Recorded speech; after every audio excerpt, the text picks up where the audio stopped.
قال المؤلف رحمه الله تعالى ونفعنا بعلومه وعلومه.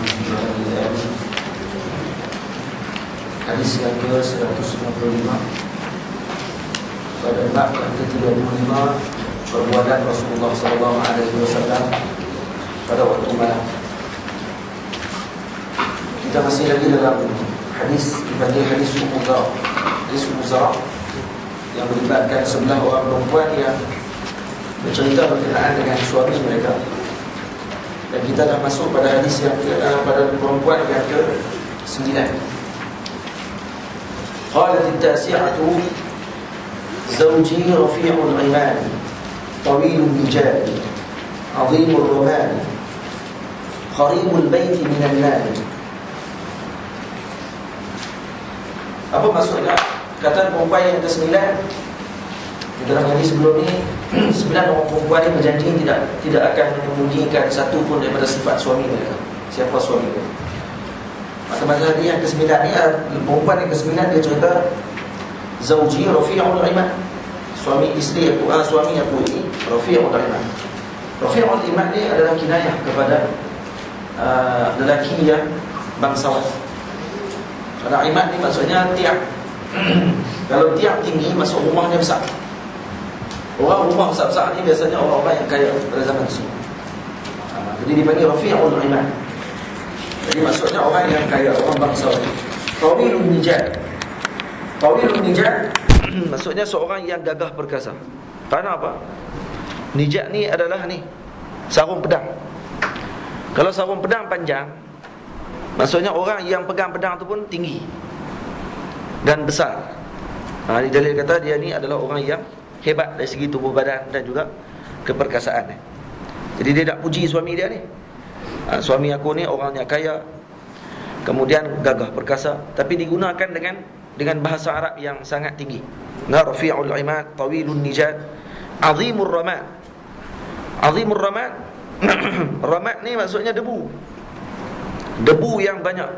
Apa debu banyak ni? Ataupun arang ni banyak. Masuk arang banyak, dia suka masak untuk tetamu. Dipanggil azimur ramat. Ini panggil kinayah lah dalam bahasa Arab, dipanggil kinayah. Kalau kita buka balaghah akan jumpa benda ni. Baik. Jadi maksudnya dia suka masak untuk tetamu yang datang. Qaribul baiti minan nar. Dan rumahnya dekat dengan kelab tempat dia berkumpul dengan bangsawan pada ketika tersebut. Dia orang yang rumahnya dekat dengan tempat berkumpul ni adalah bermaksud dia kalau kata orang datang ke rumah, tak perlu pergi ke kelab untuk jumpa dia. Dan kemudian buat jamuan pun banyak di rumah kepada orang ramai. Ini menunjukkan yang ke-9 ni memuji suami dia dengan pujian yang lambung lah ni. Kata suami dia hebat semualah, bagus. Kata perempuan yang ke-10 pula, qalatil 'ashiratu zawji malikun wa ma malikun. Malikun khairun min zalik, lahu ibilun kathiratul mabarik, qalilatul masarih, idza sami'na sawtal mizhari ayqanna annahunna hawalik. Kata perempuan yang ke-10, suami aku namanya Malik. Wa ma Malik? Siapa Malik ni? Malik khairu min zalik. Malik yang lebih baik daripada yang sebelum-sebelum ni yang kamu sebut. Zalik itu kembali kepada semua, hak laki, hak perempuan, yang perempuan yang daripada nombor 9 sampai nombor 1 sebut pasal suami mereka. Malik lebih baik daripada semua tu. Ataupun ulama kata zalik itu kembali kepada perempuan yang ke-9. Walaupun kamu puji suami kamu rafi'ul imad, tawilun nijad, azimur ramat, qaribul baiti minan nar. Kamu puji bila macam mana pun, Malik khairun min zalik. Malik ini lebih baik daripada tu lagi. Lahu ibilun kathiratul mabarik. Dia ada banyak unta. Ada banyak unta yang mana duduk di kandang.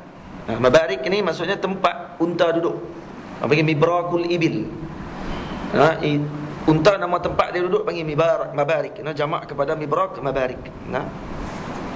Qalilatul masarih. Kurang unta ni dibawa pergi ke tempat untuk dibagi makan. Maksudnya kurang unta ni dibawa pergi ke ladang di padang yang besar untuk dilepaskan cari makan. Kenapa tak sempat bawa pergi? Tak sempat nak bawa binatang ni semua pergi ke tempat tersebut kerana banyak buat jamuan pada orang. Lepas tu disebut idza sami'na sautal mizhar.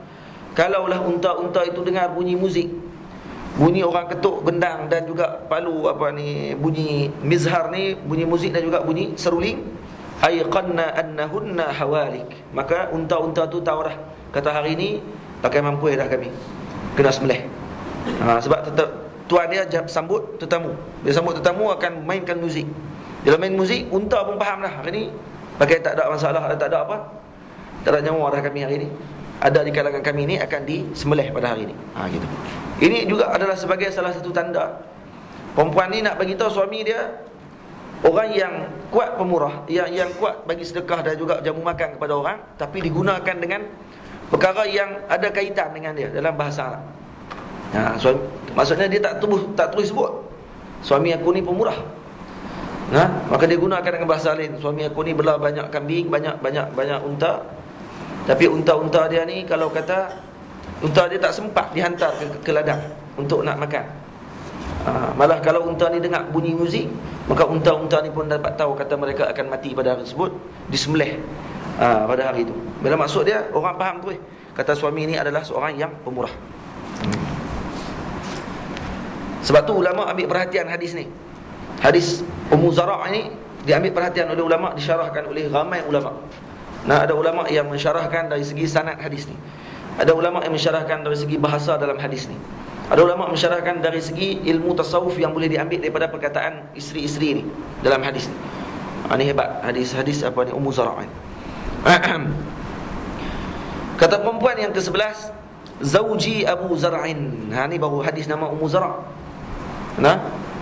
Nama suamiku ni Abu Zar'. Wa ma Abu Zar'in? Siapakah Abu Zar'? Jadi persoalan mama Abu Zar'in ni maksudnya seolah-olah nak bagi istifham ta'zim, maksudnya untuk kita nak mentakzimkan nama orang yang dipanggil. Contoh dalam Quran disebut oleh Allah Ta'ala, inna anzalnahu fi lailatul qadr wa ma adraka ma lailatul qadr. Persoalan ditanya, kemudian dijawab lailatul qadr khairun min alf syahr. Maksud soalan yang ditanya, wama, apakah Lailatul Qadr itu? Lailatul Qadr ini lebih baik daripada 1000 bulan. Jadi persoalan ditanya tadi, tanya dah ada jawapan dah. Cuma pertanyaan tu ditanya untuk menunjukkan ketinggian siapakah orang yang ditanya tersebut. Jadi lah, Zauji Abu Zar'in. Wama Abu Zar'in? Anasa min hulid udhunai. Dia kata apa? Suami saya nama Abu Zar'in, dia yang menggerakkan telinga saya yang syarat dengan perhiasan. Masa telinga saya ni kosong, dia yang letakkan perhiasan kat telinga saya. Wa mala'a fi syahmin adudai. Dan dia juga yang menggemukkan lengan saya ni dengan daging.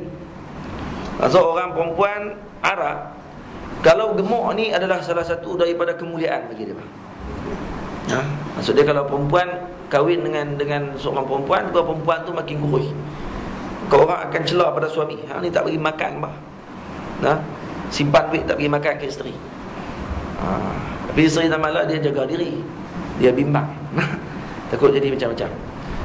Sebab orang Melayu ni dia lain. Orang Arab badan sampai tak boleh nak bergerak terus.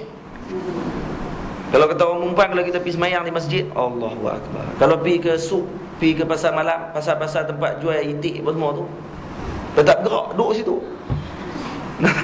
Saya jual dia sekali tak apa. Kalau daging lembu pun tak cukup, ambil daging dia. Gemuk sungguh. Gemuk sungguh. Sampai memang berat. Tak nak kata apa. Baik. Wa mala'a min syahmi adudai. Dan dia telah memenuhkan daging-dagingku ni, daging lenganku ni, dia yang besarkan. Maksudnya dia jamuku sungguh. Abu Zar'in ni. Wa bajjahani fabajihat ilayya nafsi. Dia selalu gembirakan saya, maka senanglah saya kepadanya. Dia bajjahani, dia seronokkan aku, maka aku pun seronok dengan dia. Wajadani fi ahli ghunaimatin bishaqqin. Dia dapati sebelum ni, dia temukan saya di tengah pengembala kambing yang miskin. Faja'alani fi ahli sahilin wa ataitin wa da'isin wa munaqqin. Maka dia jadikan aku di kalangan orang-orang yang memiliki kuda. Kuda dipanggil ahli sahil. Sahil ni adalah bahasa kuda, ataupun bunyi kuda dipanggil sahil. Sahilul khail dipanggil. Ni orang panggil ilmu saut, ilmu al-aswat. Ilmu aswat ni ilmu suara. Setiap binatang ada suara dia sendiri dalam bahasa Arab. Kalau kuda dipanggil sahil. Kalau atid ini adalah unta. Dainis lembu. Nah, itu. Wa munaqqin dari ahli ladang. Orang yang hebat dalam perladangan. Maksudnya duduk dengan kalangan orang kaya. Aku ni saya orang miskin. Dia ambil aku kemudian main bela aku di tempat orang-orang kaya. Tanda-tanda orang kaya ni bela kuda, bela unta, kemudian bela lembu, banyak. Bila sahib ahli sahil, maksudnya ahli dalam unta yang banyak lah. Kalau sakat sekok dua tak erat. Fa'indahu aqulu fala uqabbah. Dia kata apa? Di sisinya saya berbicara dan tidak sepatah kata kasar pun yang diucapkannya kepada saya. Aqulu fala uqabbah wa arqudu fa atasabbah. Dan saya rasa puas tidur bersamanya sampai subuh. Wa ashrabu fa ataqammah. Kemudian saya minum bersamanya dengan puas pula. Sonok. Tak macam tadi. Hak kamu cerita. Hak yang laki yang ke-berapa? Laki yang ke-9. Zawji in akala laffa. Kalau makan habis-habis semua. Wa in shariba ishtaffa. Kalau minum habis tak tinggal sikit pun. Tak, suami aku tak macam ni dia kata. Wa arqudu fa atasabbah wa ashrabu fa ataqammah. Kalau minum dengan dia, puas minum. Maksudnya dia bagi peluang untuk aku minum. Itu baru Abu Zar'in. Lepas tu tanya pula Ummu Abi Zar'in. Fama Ummu Abi Zar'in? Kamu nak tahu juga tentang ibu kepada Abu Zar'in? Siapakah ibu ibu kepada Abi Zar'? Uqumuha radahun wa baituha fasahun. Rumah dia kata apa? Seorang yang kaya, meja makan besar, rumah pun luas. Maksud rumah luas ni, orang kata selalunya orang buat jenis rumah luas-luas ni nak sambut tetamu. Jadi orang pemurah. Meja luas juga untuk nak jamu makan ke orang. Selalu buat jamuan. Maka orang tu meja dia luas dan rumah pun luas. Orang temanlah buat rumah luas-luas untuk dia tak bagi orang masuk. Bagi orang masuk rumah luas sangat kan, tak bagi orang tengok. Ingat tak? Jadi buat tu uqumuha radah, luas rumah dia untuk dibagi masuk pada orang dalam rumah tersebut. Jadi orang semua pasal suami mai ke hak yang ke sebelah ni cerita habis semua keluarga tu. Nak beritahu apa? Nak beritahu kata hebatlah. Hebat. Bukan dia aja hebat, keluarga pun hebat. Ummu Abi Zar'in ni payah orang perempuan ni nak puji mak mentua. Jadi orang yang mengaji agama lah. Orang hak nak puji ni kadang-kadang dia kerja berkeli. Sebab tu orang buat cerita Melayu, buat menantu versus mertua, mertua versus menantu. Lawan dengan pak mentua, lawan dengan mak mentua ni. Pak mentua tak lawan dengan menantu lelaki. Pak mentua dia relax. Ni dia sebenarnya mak dengan menantu perempuan. Tapi tak semua begitulah. Tak semua begitu. Cuma banyaknya begitu. Banyak. Lepas tu hari ni dia boleh puji mak mentua dia. Hebat. Lepas tu puji lagi pula Ibnu Abi Zar'in, anak kepada Abi Zar'in. Anak ni bukan anak dia. Dia ni diambil oleh Abi Zar'. Abi Zar' sebelum tu kahwin dah sebelum tu. Ada anak dah. Maka ni pula dia tanya, Ibnu Abi Zar'in. Fama Ibnu Abi Zar'in? Siapakah anak Abi Zar'in ni? Matja'uhu kamasalli syatbah wa tushbi'uhu dhira'ul jafrah. Anak dia ni tilam pembaringannya bagaikan serat pelepah kurma yang halus. Ini mewah lah. Dan makanannya pula adalah sepotong paha anak kambing. Ada ulama kata sepotong paha anak kambing. Lepas tu tempat tidur pun yang orang panggil ringan dan juga tidaklah terlalu mewah sangat. Tapi bolehlah tidur. Nak beritahu kata anak dia ni anak yang baik. Walaupun pak kaya tapi tak tumpang kekayaan pak. Ni anak pak yang kaya, anak tu lebih-lebih. Pak apa nak kereta kurak bawa segel lama. Anak minta kereta hak sakat-sakat, bawa segel baru, pasak. Nak yang tu naik. Belagak dengan pak yang kaya bukan hang kaya. Yang lebih-lebih buat apa? Tapi tengok anak Abi Zar'in ni dia tak lebih-lebih. Walaupun pak dia kaya sungguh, tapi dia relax biasa-biasa je. Cuma sinilah sepaha kambing lah. Paha kambing tak besar mana. Bukan paha unta. Kalau dia habaq, makanan dia yang mengenyangkan dia adalah sepaha unta. Maksudnya hak ni memang gemuk sungguh ni. Kemudian pula orang ni jenis diri dia orang panggil Allahumma salli ala sayyidina Muhammad, menumpang dengan kekayaan pak. Bintu Abi Zar'in. Fama bintu Abi Zar'in? Anak perempuan kepada Abi Zar'in. Siapakah? Apakah anak perempuan Abi Zar'in ni? Tau'u abiha wa tau'u ummiha. Seorang yang sangat taat kepada ibu dan ayahnya. Wa mil'u kisaiha. Kalau kita tengok badan dia gemuk, penuh dalam baju. Penuh dalam baju tu maksudnya padat sungguh. Wala tamla, ni tu pujian orang panggil. Bukan kutuk tu. Arab dia tak kutuk. Kalau mil'u kisaiha, penuh dalam baju tu, maksudnya bukan baju tu yang lebih, kulit daging dia tu yang lebih. Maksudnya orang yang segak. Mana tu? Wa ghaidhu jaratiha. Jiran-jiran perempuan dia akan rasa jealous tengok dia, kalau nampak segak sungguh perempuan ni. Ini anak dia. Jariyatu Abi Zar'in. Dia ni bukan puji anak, bukan puji mak mentua ya. Puji sekali dengan hamba Abu Zar'in. Hamba pun puji. Jariyatu Abi Zar'in, fama jariyatu Abi Zar'in. Siapakah jariyah kepada Abi Zar'in? La tabussu hadithana tabthitha, wala tanqisu miratana tanqitha, wala tamla'u baitana ta'shisha. Dia kata, jariyah kami ni seorang yang jujur, amanah, tidak pernah beritahu kepada orang lain tentang perbualan kami. Maksud kalau kami bersembang-sembang, dia tak pernah cerita ke orang apa yang kami sembang. Wala tanqisu miratana tanqisa. Dia tak pernah mindahkan makanan kami pada orang lain. Makanan dalam rumah dia masak, tak pernah pula bagi ke orang lain sebelum minta izin dengan tuan dulu. Wala tamla'u baitana ta'shisha. Dan dia juga tidak pernah bawa tetamu ke rumah kami. Tak bawa orang lain main masuk rumah ikut suka, tidak. Ni bagus. Jariyah ini. Qalat, kata perempuan yang ke sebelah ni, kharaja Abu Zar'in wal awtabu tanqadu. Kata wanita ke sebelah ni, dia kata satu hari Abu Zar'in bermusafir, sedangkan waktu tu masa susu binatang sedang melimpah ruah. Ni masa musim, mereka musim buruh. Kemudian maksudnya masa musim yang elok lah, bukan musim tengah panas terik, tidak. Ini masa tenang, elok. Falaqiya imra'atan ma'aha waladani laha.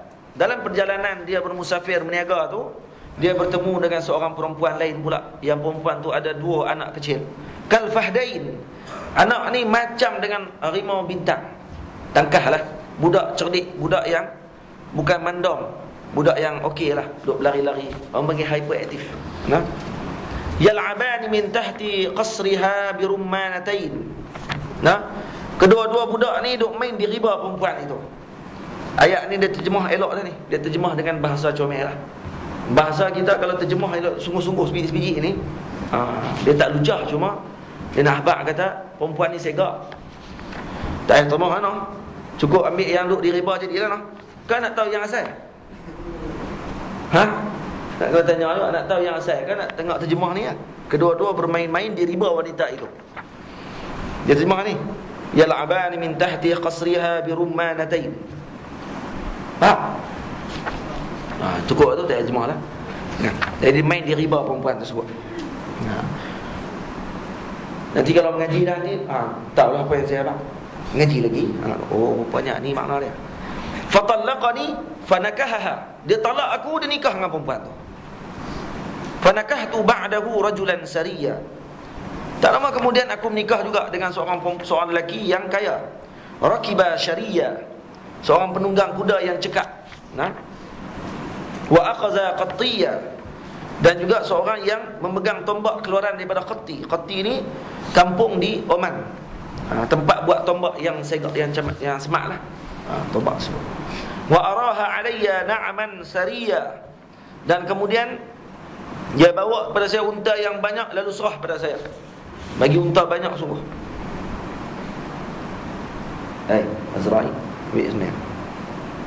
Azra'i bi ismi. Jangan tidur.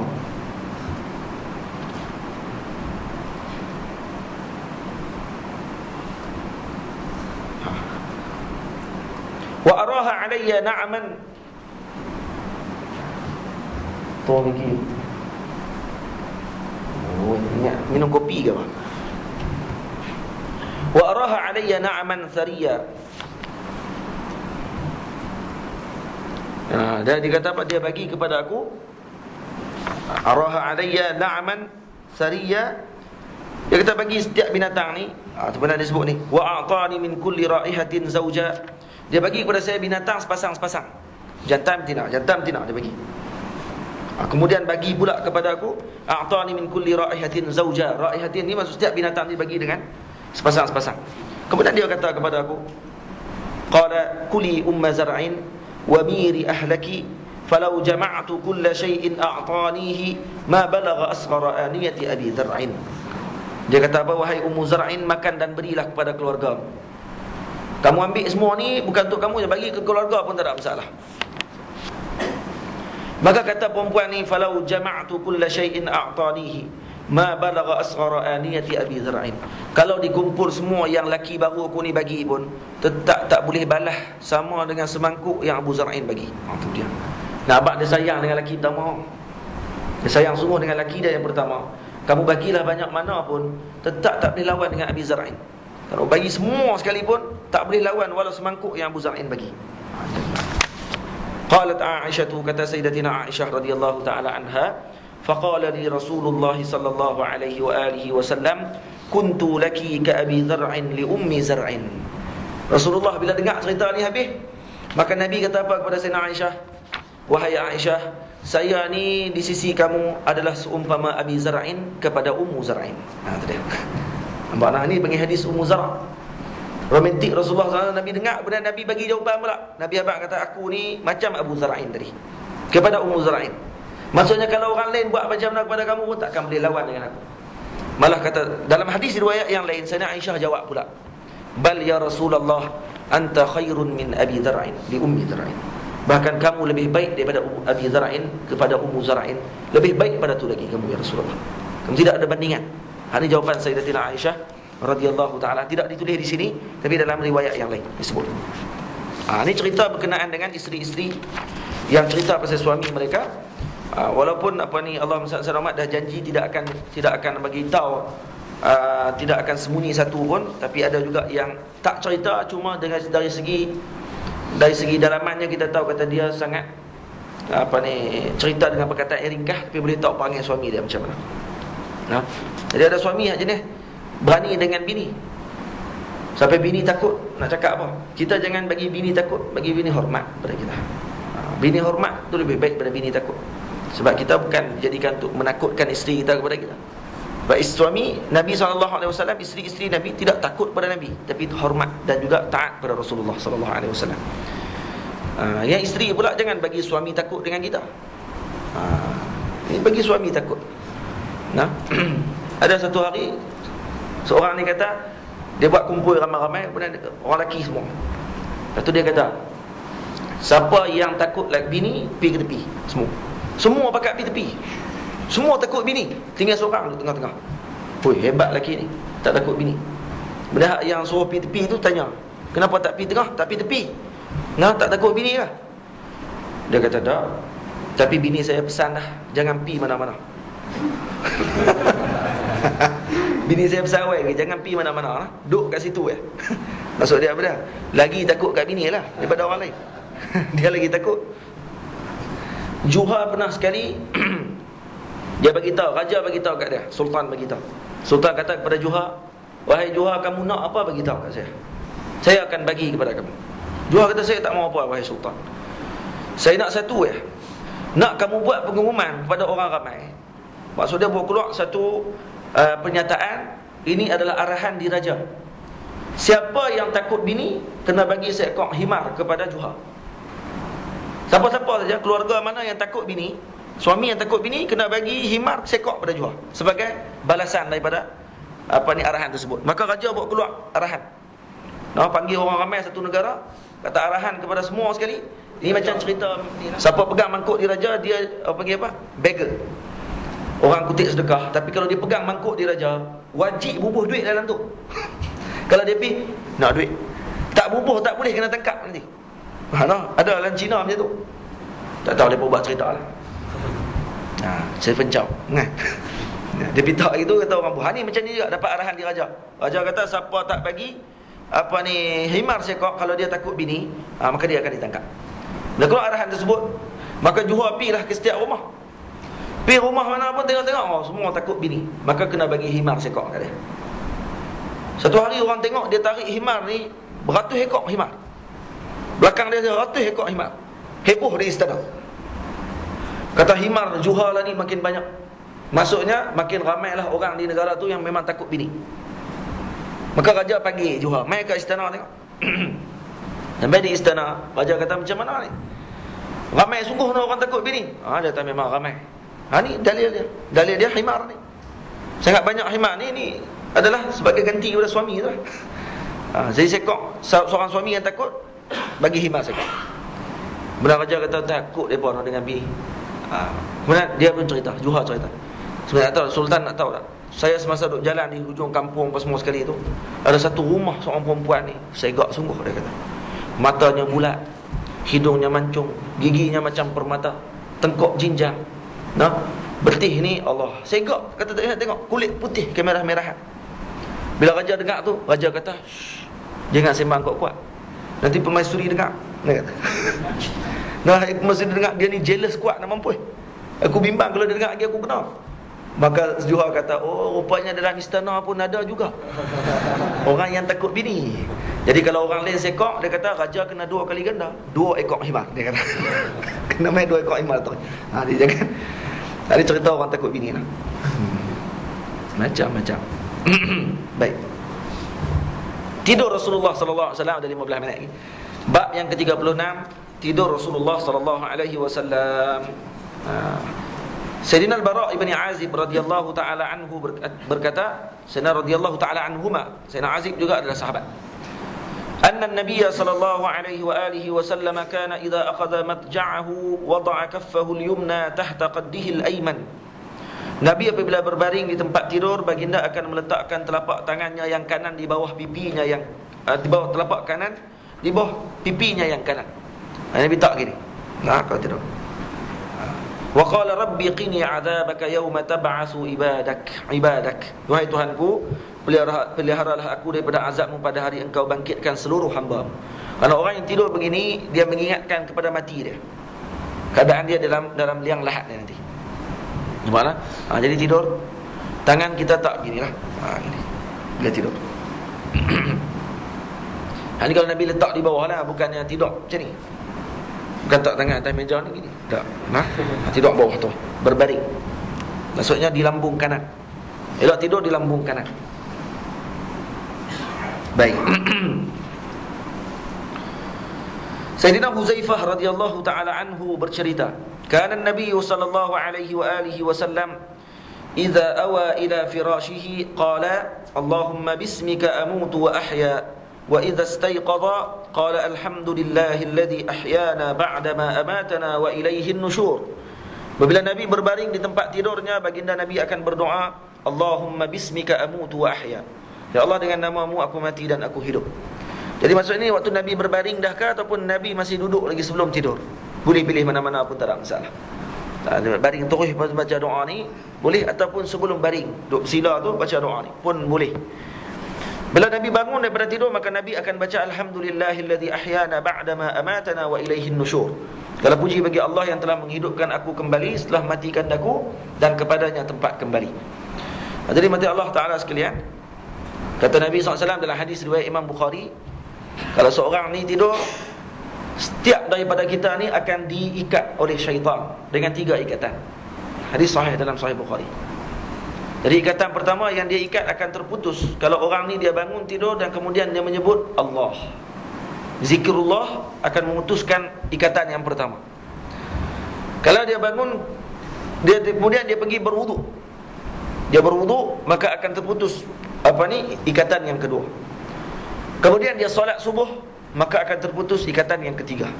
Maka pagi tersebut dia akan bangun dalam keadaan nasyid, dalam keadaan yang bermotivasi, dalam keadaan yang ceria dia akan bangun. Tapi kalau kata dia bangun dalam keadaan tidak terputus 3 tali tersebut, ikatan tadi, maka dia akan bangun dalam keadaan kaslan, bangun dalam keadaan malas, tak semangat dan sebagainya. Ni ni apa panggil tuntutan untuk bangun awal pada ketika mana? Ketika subuh. Bangun awal. Lepas tu Nabi SAW, antara sunnah Rasulullah bila bangun tidur, Nabi akan pergi ke pergi ke tingkap. Nabi buka tingkap, Nabi akan tengok ke langit dan kemudian membaca surah Ali Imran. Ayat terakhir surah Ali Imran. 3 ayat terakhir surah Ali Imran. Baca gitu. Nah, kalau tak payah buka Quran, tengok ayat tersebut. Baik. Kata Nabi dalam hadis tu, setiap orang akan kena. Adakah Nabi juga akan kena? Setiap orang akan kena ikat dengan 3 ikatan daripada iblis, daripada syaitan. Adakah Nabi juga akan diikat? Tak, Nabi sebut setiap orang di kalangan kamu. Nabi kata setiap orang di kalangan kamu, bukan aku. Aku tak kena ikat. Nabi tak akan kena ikat. Begitu juga ada sebahagian sahabat yang tidak akan diikat oleh syaitan. Antaranya Sayyidina Umar radhiyallahu anhu. Sayyidina Umar tidak diikat. Nak ikat berjalan nak merkat pun tak berani. Ini Sayyidina Umar kelebihan dia gitu. Syaitan nak merkat pun tak berani. Dia bernafas dia pun lari terus belum. Syaitan lari. Ini kelebihan Sayyidina Umar radhiyallahu taala anhu. Kita lagi bernafas lagi iblis merkat. Sonok nak merkat. Tu bangkit lewat tu. Baik. Ini doa dia. Dan disebut bila mana dikatakan menghidupkan aku kembali setelah mematikan aku. Maksudnya tidur itu adalah gambaran kepada mati. Itu saya sebut dah sebelum ni, pernah sebutkan di sini. Orang yang bangun tidur ni patut dia kena fikir, dia bangun tidur ini adalah bangun daripada kubur. Kemudian dia bangun tadi ni, ada orang yang bangun kerana pakaian dia lengkap elok. Ada yang bangun pakaian dia hilang tu. Pakai kain pelekat tercabut. Maksudnya nanti akan bangun dalam keadaan tercabut habis semua anggota pakaian kita. Pakaian pada anggota kita. Kemudian ada datang ke masjid, datang ke surau. Ada yang datang dengan keadaan berkenderaan. Ada naik kereta besar, ada naik kereta kecil, ada naik motor, ada jalan kaki. Macam ni juga keadaan nanti di akhirat. Ada orang yang akan berkenderaan, ada yang akan naik motor. Naik motor. Ada yang jenis kenderaan dia kecil. Naik motor. Tengok motor di dunia, kalau motor jenis Kawasaki yang besar, main di akhirat pun naik Kawasaki besar juga. Kalau naik kereta besar, kalau main naik Alphard, adakah nanti di akhirat dia akan naik Alphard juga? Taklah, itu gambaran. Tak tentu nak naik Alphard di dunia ni, di akhirat dia naik Alphard. Cuma gambaran dia gitu. Gambaran. Moga-moga lah naik Alphard di dunia, dia akan naik Alphard di akhirat nanti. Semalam saya baca Mastika, ada seorang ni dia minta, dia kata kalau dalam syurga nanti saya akan minta, ada 3 benda je saya minta. Yang pertama, saya minta untuk bersama semula dengan isteri saya. Yang kedua, saya nak bersama dengan keluarga saya. Yang ketiga, saya nak bersama dengan Vespa saya balik. Saya nak minta Vespa saya masuk sekali dalam syurga Allah Ta'ala. Minta dalam benda lain. Dalam syurga Allah Ta'ala ni lagi luas benda tu lagi. Takut tak diingat takut Vespa tu. Dia duk sayang Vespa kat dunia ni. Dia kata kalau mati masuk syurga nak minta Vespa tu balik di akhirat nanti. Tak apalah, bolehlah minta. Tapi kalau pergi akhirat takut lupa dah Vespa tu nanti. Ingat benda lain dah. Banyak lagi benda lain. Macam-macam lah. Hak ni macam hak kita cerita dulu. Hak lelaki tu Allah Ta'ala kata minta apa yang kamu nak minta. Minta apa yang kamu nak minta, apa minta. Nak minta rumah besar, silakan minta. Kamu nak macam mana? Maka dia pun tamanna, dia pun berniat nak apa? Nak rumah hak dulu, hak besar pernah tengok di dunia. Dan dia pernah pergi Putrajaya. Hak tu ya pernah pergi pun. Luar negara tak pernah pergi. Kadang orang kampung pernah buat sekali lah, ya. Pernah buat sekali, buat rombongan pergi Putrajaya. Kono saat dekat apa ni, Masjid Putrajaya tu, nampak dah bangunan tu, dia terbesarnya rumah ni, dia nak besar ni. Dalam otak dia hak tu paling besar sekali. Maka dia pun minta dekat Allah Ta'ala, saya nak hak besar sekian-sekian. Maka Allah Ta'ala kata apa? Aku akan bagi yang macam tu dan lebih daripada 10 kali ganda dunia. Bukan 10 kali ganda benda tu, 10 kali ganda dunia tu. Allah Ta'ala bagi. Kemudian dia kata apa kat Tuhan? Tak mentang Tuhan, hamain aku no? Nampak kata jahil. Nampak kata jahil. Sampai kan Tuhan pun boleh kata begitu. Dalil jahil dia akan minta benda kecil dalam dunia, dalam syurga. Sedangkan syurga orang tahu kata benda besar-besar kan sebut. Macam-macam akan ada dalam syurga. Kenapa nak minta benda kecil-kecil? Tak. Dalil kata dia tak tahu tentang sifat syurga tu, sebab tu dia minta gitu. Minta apa? Minta nak bangunan hak kecil tu. Hak dia rasa besar dah bangunan tu. Allah kata aku bagi hak tu 10 kali ganda dunia tu. Lepas tu dia kata pula kat Tuhan, tentang Tuhan lah, lepas tu main dengan aku. Lepas tu lah kali masuk syurga. Laki tu lah sekali masuk syurga Allah Ta'ala. Dia paling lah kali keluar pada neraka, merangkak masuk dalam syurga Allah Ta'ala. Dan hak itulah yang paling terakhir. Yang terakhir masuk syurga, diberikan 10 kali dunia. Bayangkan orang yang masuk tengah-tengah dan awal-awal. Kita sebab apa saya sebut tengah-tengah? Sebab kita nak kata sebut awal-awal, takut tak apa nak yakin mana orang masuk awal-awal. Masuk tengah-tengah pun jadilah. Jangan masuk neraka je dia. Jangan masuk neraka dulu. Bukan kata-kata kurangnya jangan masuk lah sekali. Nah, kalau masuk neraka pun jangan masuk lah sekali. Jangan minta neraka lah, minta syurga Allah Ta'ala tu. Nah, baik. Sayyidatina Aisyah radhiyallahu taala anha berkata, ni Sayyidina apa ni, Allahumma salli ala Sayyidina Muhammad. Bila Nabi sebut kata ba'dama amatana, kita ada yang datang dalam berkenderaan, ada yang naik kereta, ada yang naik motor dan sebagainya. Macam tu kenderaan kita nanti di akhirat. Ada yang naik kenderaan yang besar, ada yang kecil. Ada yang mana masih lagi mereka ni berjalan dengan perut mereka. Ini tidur. Duk bergelempang atas katil lagi, jalan atas perut. Lepas tu golek jatuh, jatuh katil. Nah, subuh tak bangun. Ada yang macam tu lagi. Itu keadaan. Kalau kata orang ni bangun subuh, setiap hari dia ingat benda tersebut, kata Imam Suyuti, maka dia akan ingat mati setiap hari. Setiap hari. Nah, dia akan ingat mati. Kalau kita nak ingat mati, cara nak ingat mati tu cara Imam Suyuti ajak. Bangun subuh, tengok keadaan kita. Bangun kita pergi ke solat, ke surau macam mana, ke masjid macam mana, kemudian bila kita balik macam mana, dan bayangkan keadaan orang yang keliling kita macam mana. Walaupun dekat dengan surau, kadang-kadang tak main surau, tak semayang masjid, tak semayang tak semayang terus. Bukan tak semayang di rumah.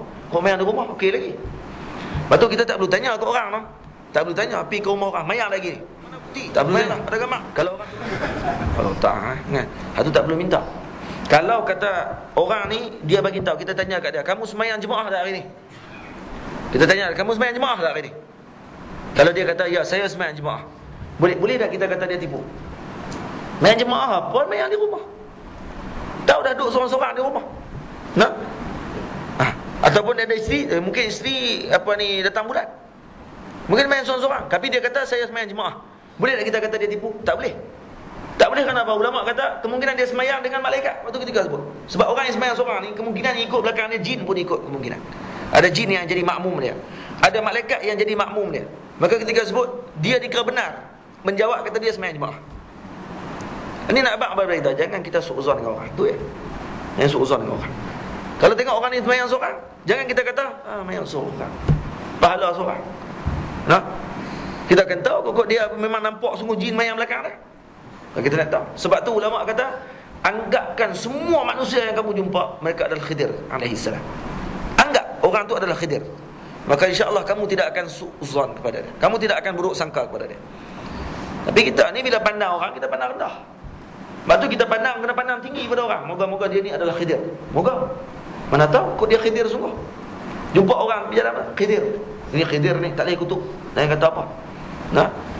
Kecuali dah buat jahat, noh. Tapi kacau nak darah orang apa? Ni Khidir ni. Tak boleh kita tolong. Nampak dia mungkin Khidir. Baik.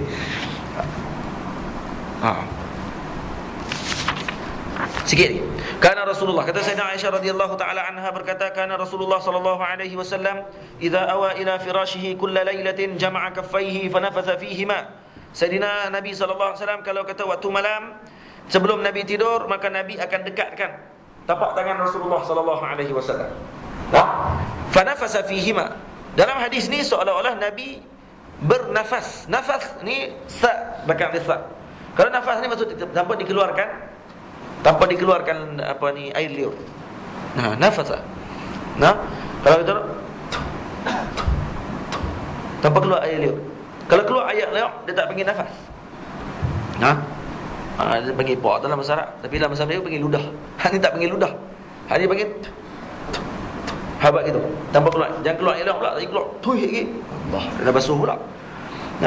Macam tu kalau kita mimpi buruk, kita bangun tidur, kalau mimpi buruk, kita nafasa fil syamal.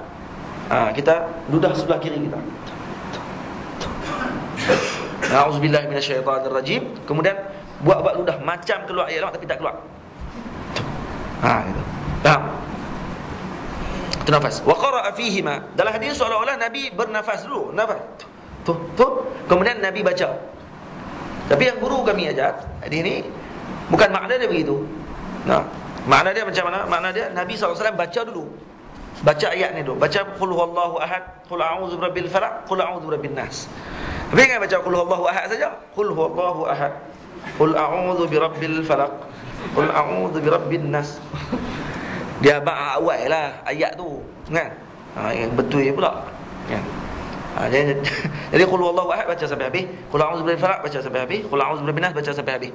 Summa masaha bihima mastata'a min jasadihi, yabda'u bihima ra'sahu wa wajhahu wa ma aqbala min jasadihi wa yasna'u dhalika 3 marratin.